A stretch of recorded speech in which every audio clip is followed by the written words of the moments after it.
খোদার কসম নামাজ নামাজ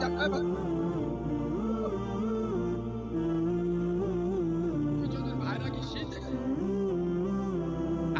একটা কোড়া কথা বলি, আমি যদি এখানে বলি তোমাদের আমি যদি বলি বেলডোবার মুসলমান,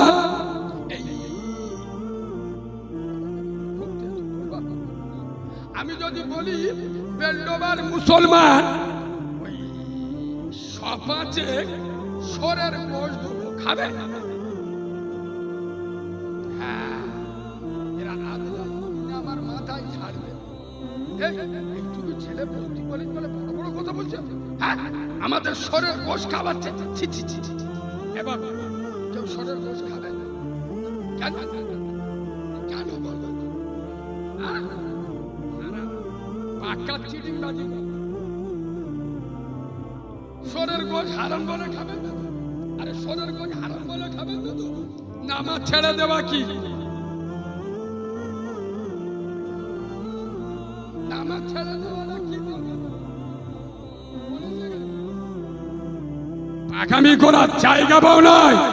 সরের গোশ হারাম বলে খায় না, এটা আমি বিশ্বাস করবো না।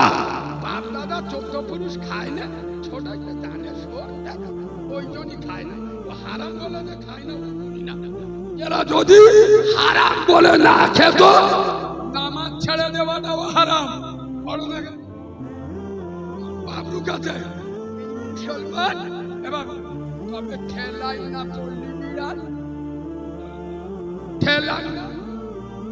করোনা মহামারীর সময়, করোনার সময় আমাদের পশ্চিম বাংলার মাননীয় মুখ্যমন্ত্রী মমতা ব্যানার্জি শুধু একটা কথা বলেছিল যে আমার মুসলিম ভাই বোনেরা যারা আছো মসজিদে 4 জনের বেশি আমাদের ছানাদের বাড়ি কি ইমানি চোর।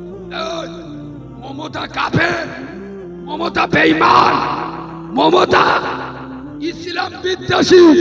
আমাদের মসজিদে আমাদের যেতে দেবে বাপের মসজিদ বলে না এ কাউরা খ্রিস্টান চিটিংবাজ মুনাফিক। তখন নাই মমতা বারণ করেছিল মমতা খারাপ, তখন মমতা বারণ করেছে মমতা খারাপ। এখন তোর কোন খালামা মসজিদে যদি বারণ করলো তখন মমতা বারণ করেছে খারাপ। এখন তোর কোন খালুয়া বা মসজিদে যদি বারণ করলো যাইতে গেল। আসলে ওসব কিছু নয়, ও তো আল্লাহর ভয়ে মসজিদে যায়নি, করোনার ভয়ে। খোদার কসম এই বাবু, আমি গত শুক্রবার কলকাতার পিজি হসপিটালে গিয়েছিলাম। আপনারা হয়তো অনেকে জানেন না, আমি ওয়াজ করছি রাত জেগে, আপনারা বসে আছেন কারিমুল্লাহ জিয়াদি আজকে ওয়াজ শুনবো। আমি জীবনে ঝুঁকি দিয়ে এখানে এসেছি। আমার গলায় এত বড় টিউমার হয়েছে, এত বড়। রোজা পর্যন্ত এখন 100 জলসা বাকি, প্রায় জলসা ক্যান্সেল করে দিচ্ছি ইমিডিয়েটলি।